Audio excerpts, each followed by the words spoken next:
शेतकरी बंधूंनो नमस्कार. मी तुमचा व जीवनाचा मित्र घनश्याम एमाडे.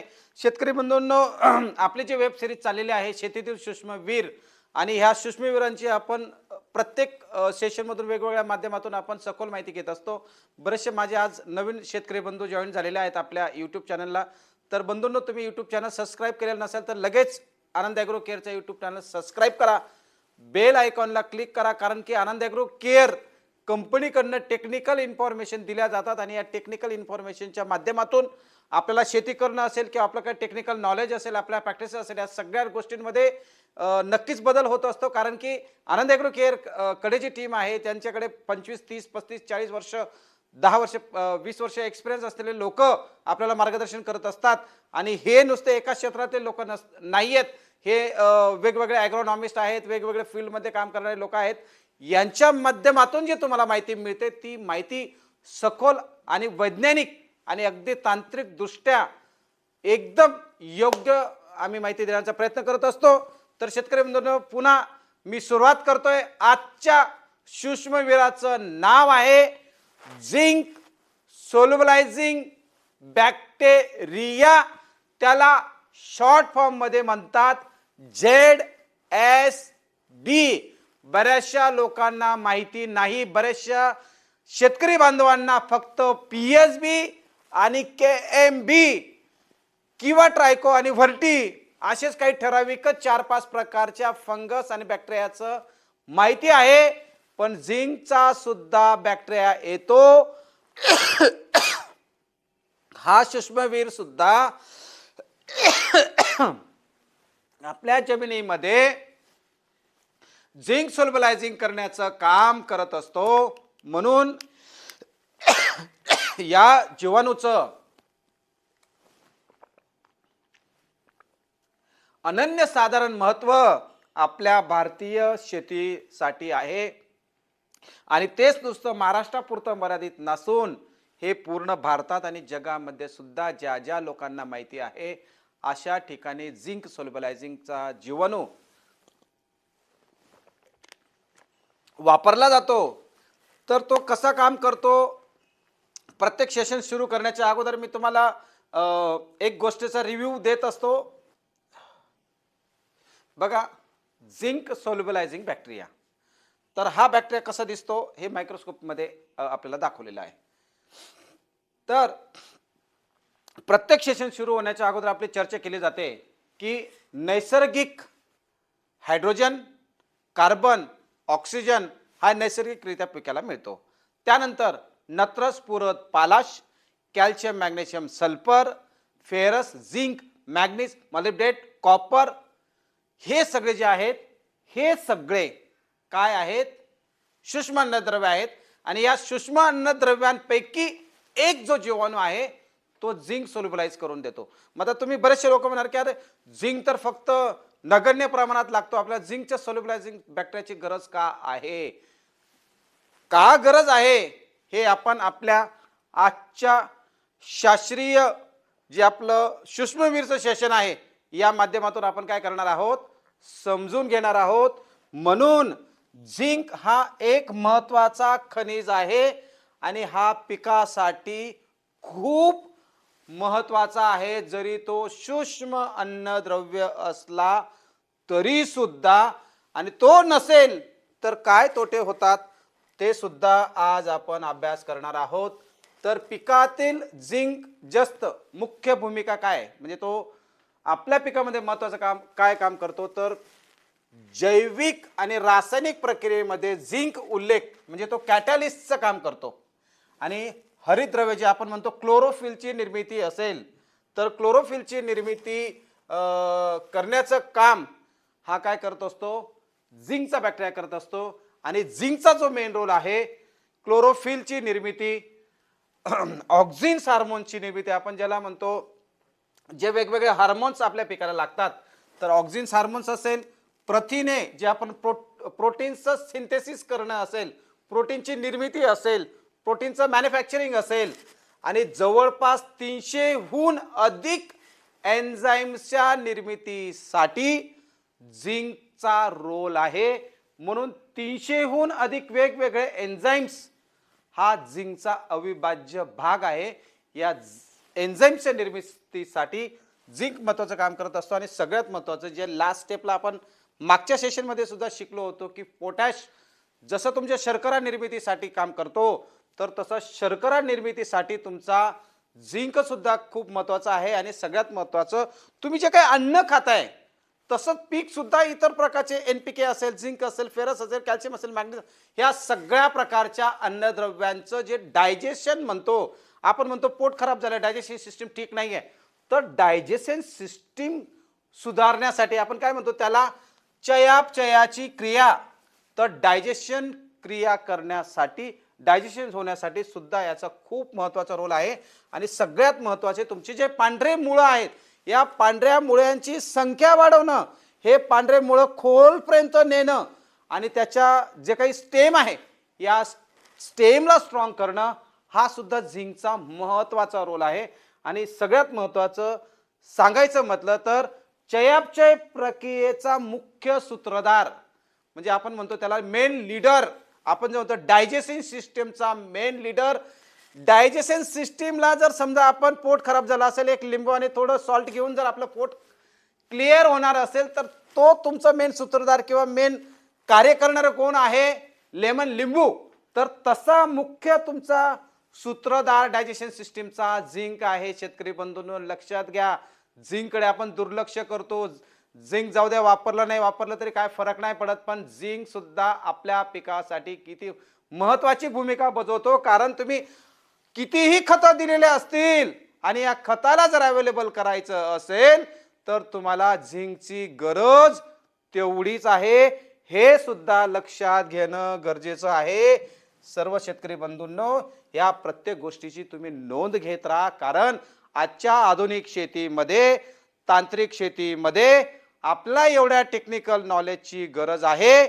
कारण जर आपल्याला प्रोफेशनल शेती करायची असेल, तर पिकाचं आरोग्य बघून, पिकाच्या गरजेनुसार जर आपण खतांचं नियोजन केलं, तर तुम्ही खर्चात बचत करून तुमच्या उत्पादनात मोठ्या प्रमाणात वाढ करू शकतात. हे सुद्धा प्रोफेशनली 100% शास्त्रीय पद्धतीने सत्य आहे. झिंक पिकासाठी इतके महत्वाचे काय आहे, जे मी तुम्हाला सांगितलं की तुमच्या एकूण उत्पादनापैकी मिळणाऱ्या मालाची गुणवत्ता झिंकच्या पुरेशा उपलब्धतेवरती अवलंबून असते. कारण क्वालिटी करण्याचं काम, क्वालिटी देण्याचं काम तुमचा झिंक करत असतो. आणि झिंकमुळे तुमच्या पानांचा जो आकार आहे, पानांचे रंध्र जर मोठे झाले, तर शेतकरी बंधूंनो एक सिंपलची गोष्ट आहे, जर तुमचे पानं मोठे असतील तर हे पानं काय करणार, प्रकाशसंश्लेषण सिंथेसिस करणार, क्लोरोफिलची निर्मिती करणार. प्रकाश सिंथेसिस जर केला, प्रकाश संश्लेषण जर पुरेपूर मिळाला, तर पिकाला हे सगळं अन्नद्रव्य डायजेशन सिस्टीम उपलब्ध करून पिकाला सगळे अन्नद्रव्य सहज उपलब्ध करण्याचं काम हा झिंक करत असतो. म्हणून डायजेशन सिस्टीम, जे मी तुम्हाला पुन्हा पुन्हा सांगितलं की digestion system is very most important.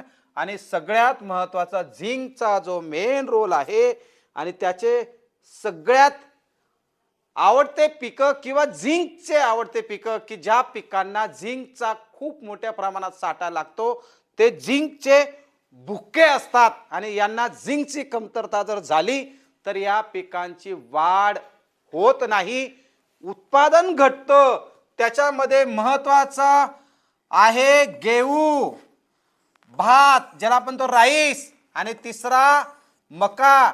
सगळ्यात जास्त जर आपण भारतात आणि जगात बघितलं, तर सगळ्यात जास्त गहू हा तुमचं बेकरीचे आयटम असतील, चपाती असेल, वेगवेगळ्या मैद्याचे आयटम्स असतील, या सगळ्यांमध्ये काय होतं, गव्हाचा वापर होतो. दुसरा राईस, राईस हा युनिव्हर्सली वापरला जातो. आणि मका तुमचा, जसं की पंजाब असेल, असे विविध राज्य असतील, या ठिकाणी मक्याचे रोटे खाणे, मक्याचे वेगवेगळे पदार्थ बनवणे, भारतामध्ये पॉपकॉर्न खाणे, महाराष्ट्रामध्ये मक्याच्या रोट्या बनवणे, मक्याचे वेगवेगळे आयटम बनवणे, या सगळ्यांमध्ये काय करत असतो, हा जो झिंक आहे, हा झिंक तुमच्या अन्नद्रव्यांच्या निर्मितीमध्ये किंवा अन्नद्रव्यांच्या एनहान्समेंटसाठी झिंकची गरज या 3 पिकांना मोठ्या प्रमाणात असते.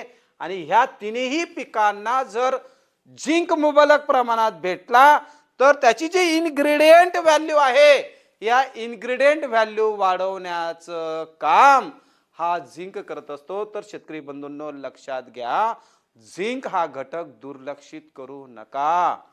पण जर म्हणजे दुर्लक्षित केला तर नुकसान आपलंच आहे. म्हणजे फळांचा आकार छोटा करणं असेल, फळांना सुबकपणा येणं नसेल, शर्करा निर्मिती असेल, ह्या सगळ्या गोष्टींचं बचाव करण्याचं काम तुमचा झिंक करत असतो. आणि एन्व्हायरमेंट मधील जे काही बदल असतील, ताणतणाव असेल, हा ताणतणाव कमी करण्याचं काम सुद्धा तुमचा झिंक हा सूक्ष्म अन्नद्रव्य करत असतो. बघा, भारतीय आणि महाराष्ट्रातील जमिनीतील झिंकची कमतरता तुम्ही जर ओव्हरऑल बघितलं, आता आपल्या आनंद बायोकेम रिसर्च जो सेंटर आहे आपलं, ज्याच्यामध्ये आपण माती परीक्षण करतो, पाणी परीक्षण करतो, पाणदेट परीक्षण करतो, सगळ्या प्रकारचे परीक्षण करतो. पण जनरली महाराष्ट्र आणि भारतातल्या आपल्या काही वेगवेगळ्या ठिकाणचे आपल्याकडे मातीचे पण सॅम्पल्स येतात, त्यामध्ये सुद्धा आहे. किंवा तुम्ही ओव्हरऑल जनरली जर बघितलं तर 50% शेतीमध्ये झिंकची डिफिशियन्सी कमतरता दिसून येते. याचं कारण की तुमच्या जमिनीमध्ये जो 40 वर्षापूर्वी 30 वर्षापूर्वी झिंक होता, हा झिंक नैसर्गिक स्वरूपात तुमच्या जमिनीमध्ये उपलब्ध होता.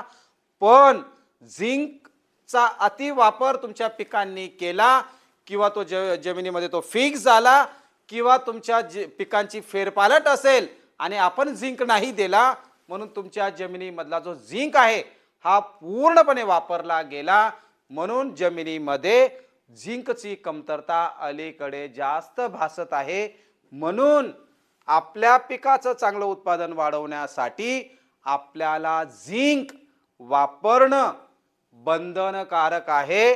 आणि जर ते वापरलं तर आपण आपलं उत्पादन मोठ्या प्रमाणात वाढवू शकतो. बघा, जमिनीतील झिंकच्या उपलब्धतेवरती परिणाम करणारे घटक काय आहेत झिंक उपलब्ध करण्यासाठी? बघा, जमिनीचा पीएच जर तुमचा 7 पेक्षा जास्त असल्यास पिकाची झिंकची उपलब्धता कमी होते. मी नेहमीच सांगतो, 6.5 ते 7.5 आयडियल पीएच असेल तर त्याच्यामध्ये बॅक्टेरिया चांगले काम करतात, सगळे अन्नद्रव्य उपलब्ध होतात. आणि हा आयडियल पीएच सगळ्या विद्यापीठांनी, सगळ्या शास्त्रज्ञांनी, भारताने आणि युनिव्हर्सली आयडियल पीएच कन्सिडर केलेला आहे. आणि आयडियल पीएच वरतीच बरीचशी भारतीय शेती अवलंबून आहे. म्हणून जर 7च्या वरती पीएच गेला तर झिंकचं काय होतं, फिक्सेशन होतं, तो झिंक स्थिर होतो. आणि स्फुरद खतांचा जर तुमचा वापर जास्त झाला तर तो पुन्हा कॉम्प्लेक्स निर्माण करतो. आणि कॉम्प्लेक्स निर्माण केल्यामुळे सुद्धा तुमचा झिंक हा स्थिर होतो, तो उपलब्ध होत नाही. आणि अशा ठिकाणी झिंकची कमतरता दिसून येते. सेंद्रिय पदार्थाचं प्रमाण जर आपण कुजलेल्या स्वरूपात जर वापरलं, तर शेणखत आणि इतर घटक जर आपण वापरले तर मात्र पिकांना सहज उपलब्ध होतो. हा दोघांमधला मोठा फरक आहे. हा सुद्धा फरक आपल्याला लक्षात घेणं तेवढंच गरजेचं आहे. शेतकरी बंधूंनो, झिंक उपलब्धतेवरती परिणाम करणारा अजून काय घटक आहे तर तुमच्या जमिनीमध्ये म्हणजे तुमच्या वातावरणामध्ये अति थंडी असेल, जमिनीमध्ये ओलावा असेल, तर अशा ठिकाणी झिंक कमी प्रमाणात उपलब्ध होतो. आणि कमी तापमान जर असेल तर अशा ठिकाणी तुमचे जे काही सूक्ष्मजीव मायक्रो ऑर्गॅनिझम्स आहेत, हे ऑर्गॅनिझम्स स्लो होतात, त्यांची क्रिया मंदावते. त्याच्यामुळे सुद्धा झिंक उपलब्ध होत नाही. हे सुद्धा कारण आहे की तुमची झिंक देऊन सुद्धा झिंक तुमच्या पिकाला उपलब्ध होत नाही. जमिनीच्या प्रकारावरती जर तुमची सँडी सॉइल असेल, तुमची वाळुकामय जमीन असेल, तर अशा ठिकाणी सुद्धा झिंक लवकर लीच आउट होतो. त्यानंतर तुमच्या चुनखडीयुक्त जमीन असेल तर चुनखडीयुक्त जमिनीमध्ये सुद्धा झिंकचे कॉम्प्लेक्स निर्माण होतं. आणि अशा ठिकाणी पाण्यात जो विरघळणारा झिंक आहे तो विरघळत नाही आणि तो झिंक पुन्हा अस्थिर होतो. आणि अस्थिर झाल्यामुळे तो पिकाला सहज उपलब्ध होत नाही, तो पिकाला घेता येत नाही. बऱ्याचशा ठिकाणी जे सायंटिफिक लोक तुम्हाला सांगतात की झिंकची कमतरता कशी ओळखावी, तर झिंकची कमतरता जी आहे, तुमचे जे काही पानांची जी काही लेवल आहे, तुम्ही जर आता बघितलं तर अशा पानांच्या याच्यामध्ये हाय जे पिवळे पिवळे तुम्हाला डॉट दिसतायत, हे सगळे डॉट कडेकडनं जर आपण बघितलं तर कडेच्या बाजूने काय होतं, पानं पिवळी पडतात.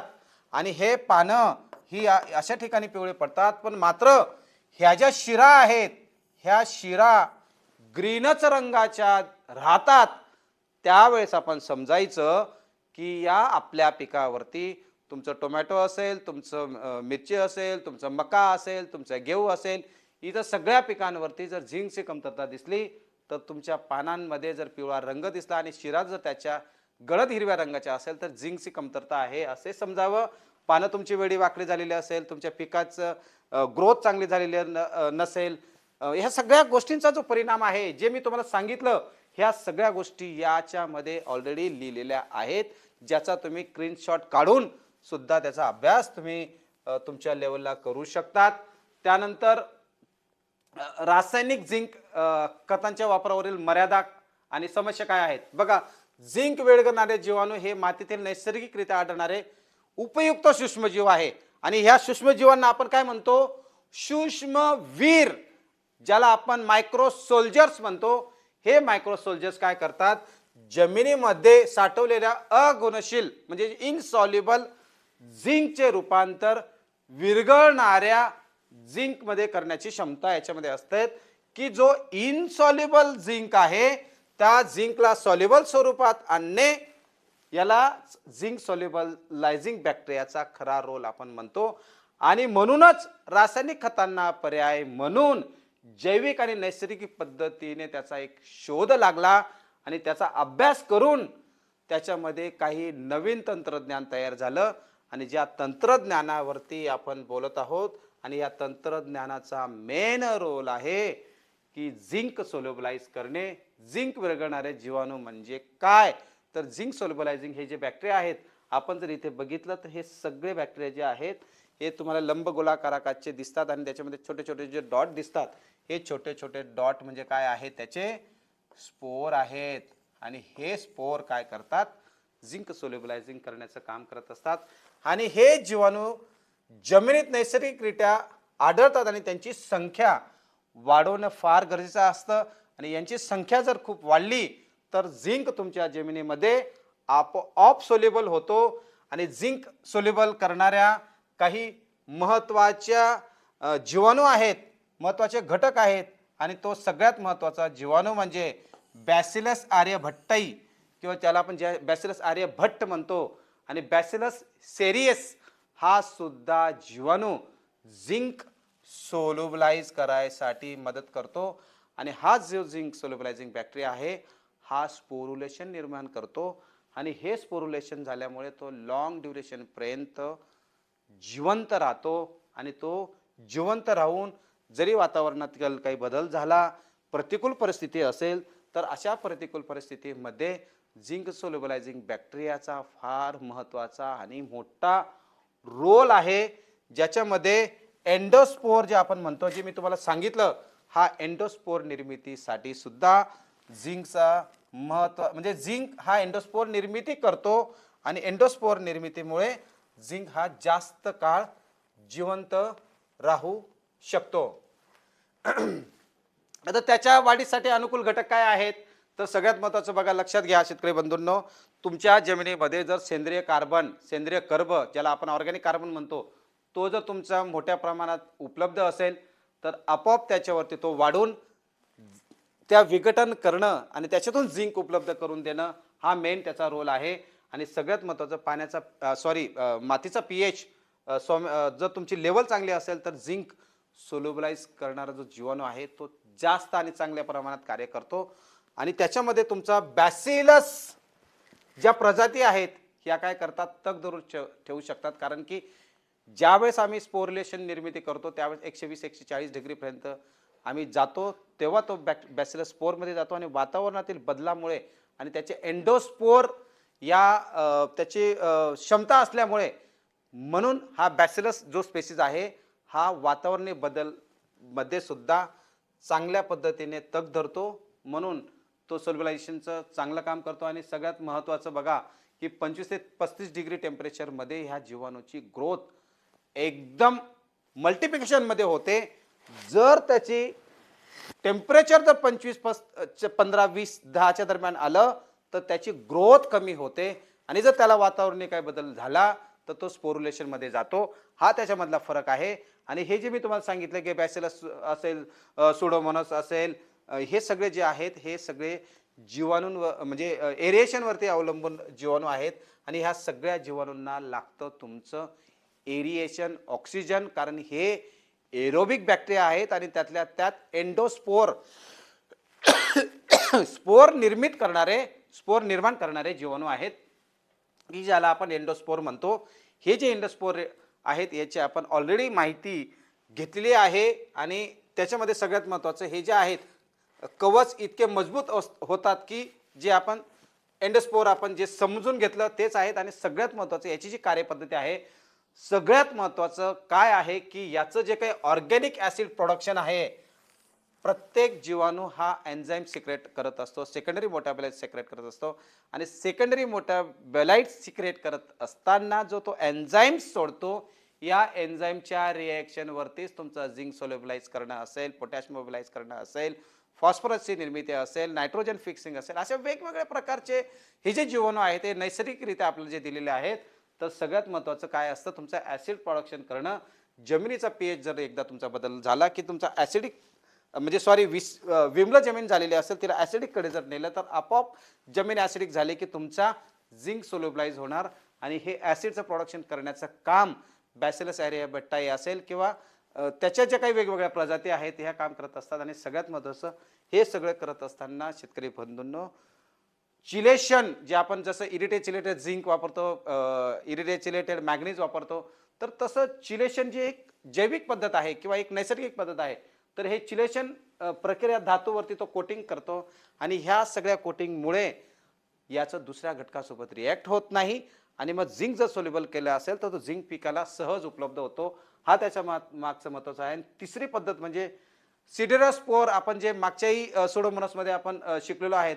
आणि सिडेरोस्पोर सारख्या हे जे प्रजाती आहेत किंवा सिडेरोस्पोरची निर्मिती आहे, म्हणजे आपण जे फेरसची उपलब्धता करणारे जे काही रिॲक्शन आहेत किंवा ज्या ऑर्गॅनिक ॲसिडच्या रिॲक्शन्स आहेत, तर ह्या नैसर्गिक पद्धतीने ह्या प्रक्रिया करून एकाच वेळी एका गरजेनुसार हे सगळं घडत असतं. म्हणून हे नैसर्गिक पद्धतीने झिंक सोल्युबलाइज करण्याचं काम झिंक सोल्युबलायझिंग बॅक्टेरिया, ज्याच्यामध्ये आपण बॅसिलस ॲरियाबॅक्टाई आहे आणि अजून एक रेडियस आहे, हा सुद्धा जीवाणू त्याच्यावरती काम चांगला करत असतो. आणि हे बघा, हे रूट वरती जर आपण बघितलं आणि सगळ्यात महत्त्वाचं जे की आपण चिलेशन मेथड म्हणतो, production of organic acid, chelation and completion of zinc ions, म्हणजे झिंकचे जे आयन्स आहे त्याच्यावरती चिलेटिंग करून जो इनसोल्युबल सोर्समधला जो झिंक आहे तो पिकाला काय करतो, म्हणजे आपण जे म्हणतो फास्ट प्रोलिफिकेशन आपण जे म्हणतो, तर प्रोलिफिकेशनने तो जातो आणि लॉवर ऑफ सॉईल म्हणजे जी लेवरिंग सॉईल असते अशा ठिकाणी सोल्युबिलिटीचा हे असतो आणि जो इनसोल्युबल आहे तो सोल्युबल करून काय करतो, तो रूट्सला अवेलेबल करून देतो. बघा, हे येलो स्वरूपातले जे तुम्हाला दिसत आहेत हे सगळे झिंक सोल्युबलाइज झालेले घटक आहेत, त्याचे कणस आहेत. आणि हे जे कण आहेत हे त्या रूट्सवरती चिटकतात आणि रूट्स लगेच ते ॲब्झॉर्ब करतात. म्हणून त्याला प्रोलिफिकेशन आपण जे म्हणतो, तर त्या पद्धतीने ते कार्य करत असतं. आणि सेंद्रिय आम्लाची निर्मिती आपण जे समजलं की ज्याच्यामध्ये लॅक्टिक ॲसिड असेल, मॅलिक ॲसिड असेल, तुमचं रायझोस्पोरमध्ये झिंकचं सोल्युबलाइज करणं असेल, तुमच्या झिंक आणि फॉस्फेट कार्बोनेट सोबत त्याची रिॲक्शन असेल, ह्या सगळ्या कार्य करण्याचं काम हा झिंक करत असतो. आणि याही माध्यमातून आपण जर समजून घेतलं तर बघा, याच्यामध्ये जो इनसोल्युबल झिंक आहे किंवा कार्बोनेटमधला झिंक आहे तो कसा सोल्युबल होतो, हा सोल्युबल करून झिंकचे जे आयन्स आहेत हे झिंकचे आयन्स तुमच्या रूट्सला जाऊन कसं झिंक सोल्युबलाइज करतात. पीएचचं डिग्रेडेशन कसं होतं, म्हणजे हे काय करतात की मॅलिक ॲसिड तुमचं सायट्रिक ॲसिड असेल, टार्टरिक ॲसिड असेल, हे वेगवेगळ्या प्रकारचे जे ऑर्गॅनिक ॲसिड तयार करतात. आणि ह्या ऑर्गॅनिक ॲसिड हे सगळे पीएच रिड्यूस केल्यामुळे आपोआप यांची जी काही रिॲक्शन आहे, जी शास्त्रीय पद्धतीने पण नैसर्गिक पद्धतीने रिॲक्शन करून हे सगळं झिंकला ब्रेकडाऊन करून झिंकचा कंपाऊंड मोकळा करतात. आणि हा झिंकचा कंपाऊंड मोकळा केल्यामुळे हे सगळे जे जीवाणू आहेत बघा, हे सगळे जीवाणू ॲसिड्स टाकतात, लॅक्टिक ॲसिड टाकतात, ऑक्झिलिक ॲसिड टाकतात, मॅलिक ॲसिड टाकतात. आणि ह्या सगळ्या रिॲक्शनमुळे हा जो झिंक आहे, हा झिंक तुमच्या पिकाला सहज उपलब्ध होत होतो. आणि सहज उपलब्ध होण्यासाठी मेन जो आपला सूक्ष्मवीर आहे हा बॅसिलस आर्यभट्टाई त्याच्यामध्ये करत असतो. आणि ही जी चिलेशनची मेथड मी तुम्हाला समजावून सांगितली की यामुळे झिंक पुन्हा अगोलशील होण्यापासून वाचतो आणि तो स्थिर राहतो. म्हणजे एकदा जर झिंक तुमचा चिलेशन झालं आणि तो चिलेशन झाला तर त्याचं पुन्हा इनसॉल्युबल फॉर्ममध्ये जात नाही. चिलेशन असल्यामुळे तो सॉल्युबल फॉर्म सहज उपलब्ध होतो आणि चिलेशन करणं हे मेन त्याचं नैसर्गिक काम आहे. आणि बघा अशा पद्धतीने जर आपण बघितलं की झिंकचं सोल्युबलायझेशन असेल, प्रिव्हेन्शन ऑफ बाइंडिंग आणि विथ सॉईल असेल, रूट ॲब्सॉर्प्शन असेल, या सगळ्या गोष्टींमध्ये काय आहे, झिंकचा जो इफेक्ट आहे किंवा झिंकचं जे कार्य आहे, तर हे सगळं मेन जे कार्य आहे त्याचं झिंकचं चिलेशन करण्याचं काम. तर चिलेशन करण्याचं काम हा जो आर्यभट्ट आहे हा करत असतो. आणि शेतकरी बंधूंनो, बऱ्याचशा लोकांना असं वाटत असेल की झिंक एवढा महत्त्वाचा घटक नाही. तर शेतकरी बंधूंनो, हा फक्त मक्यासाठी, गव्हासाठी किंवा मका, गहू आणि भात या तिन्ही पिकांसाठी महत्त्वाचा नाही, तर सगळ्या पिकांसाठी महत्त्वाचा आहे. पण त्या पिकांसाठी जास्त महत्त्वाचा आहे. इतर पिकांना तो कमी प्रमाणात लागतो, पण तो लागतो आणि तो जर दिला तर आपल्या पिकाचं उत्पादन वाढतं. हे सगळं करण्यासाठी आनंद ॲग्रो केअर काय तुम्हाला सेवा देते किंवा आनंद ॲग्रो केअर कशासाठी तत्पर आहे, तर आनंद ॲग्रो केअर झिंकच्या वेगवेगळ्या फॉर्म्युलेशन्सची निर्मिती करते आणि शेतकरी बांधवांना सेवा देण्यासाठी आनंद ॲग्रो केअर ह्या 6 पद्धतीचे फॉर्म्युलेशन्स बनवते, ज्याच्यामध्ये टेक्निकल तुमचं बॅसिलस आर्यभट्टाचे स्पोर असतील की जे ज्याचे 100 बिलियन असेल, 200 बिलियन असेल, हे सगळे स्पोरची निर्मिती करून आम्ही B2B कन्सेप्टमध्ये देत असतो. त्यानंतर टाल्कम फॉर्ममध्ये ज्यांना शेणखतामध्ये वापरायचं असेल त्या टाल्कम फॉर्ममध्ये असतं, लिक्विड फॉर्ममध्ये असतं, 4K फॉर्ममध्ये, 5G फॉर्ममध्ये असं. तर हे झिंक लिक्विड फॉर्ममध्ये सुद्धा अवेलेबल असतं आणि एकरी फक्त आपल्याला काय करायचं, 1 ते 2च लिटर झिंक सोल्युबलायझिंग बॅक्टेरिया हे लिक्विडमध्ये आपल्याला वापरायचं आहे.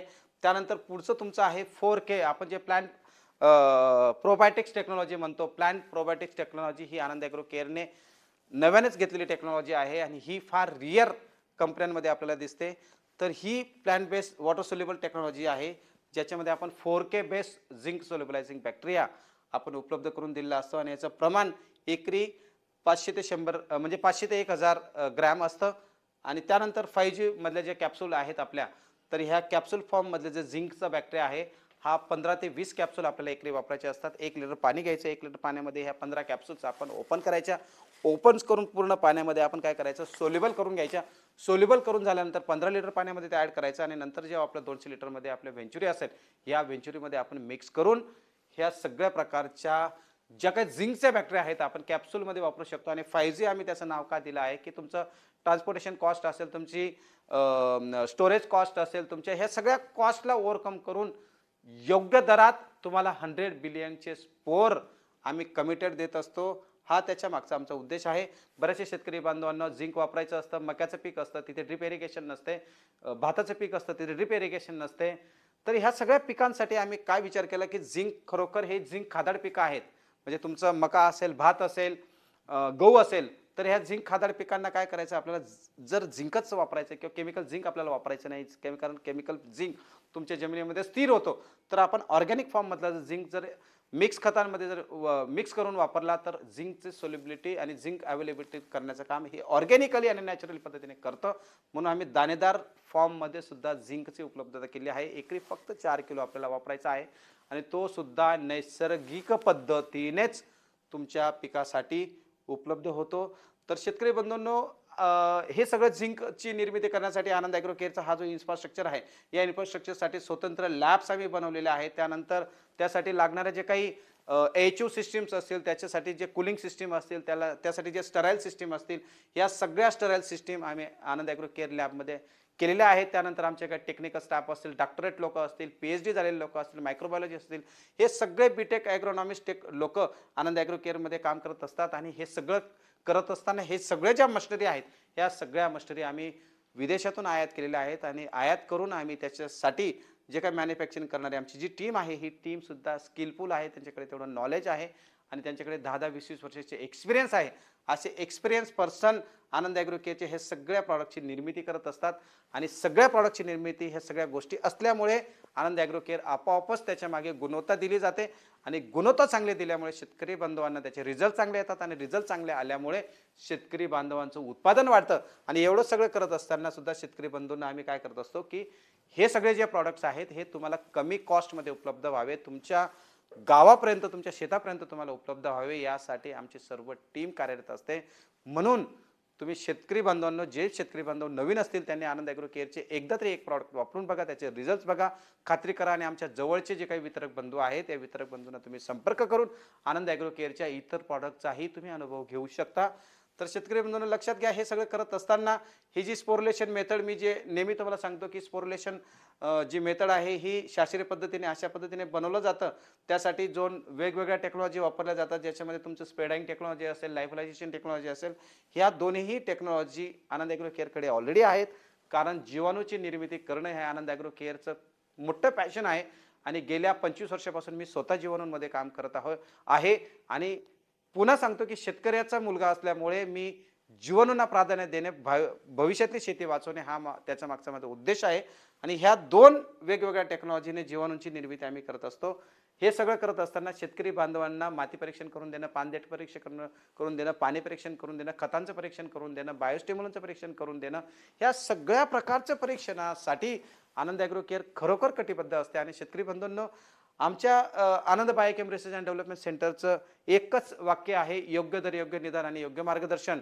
या तिन्हीच्या माध्यमातून शेतकरी बंधूंनो आम्ही तुम्हाला योग्य दरात ह्या सेवा देण्याचं आम्ही प्रयत्न करत असतो. शेतकरी बंधूंनो, 1 रुपयानं चार्ज लावता आम्ही आनंद क्रॉप गुरु, म्हणजे आता आम्ही आनंद क्रॉप गुरु हे ॲप तयार केलेलं आहे. आणि आनंद क्रॉप गुरु ॲप हे तुम्ही आता लगेच इमिजिएट प्ले स्टोअरवरती गेला तर तुम्ही ते डाउनलोड करून घ्या. डाउनलोड करून तुमचं प्लॉट रजिस्टर करा.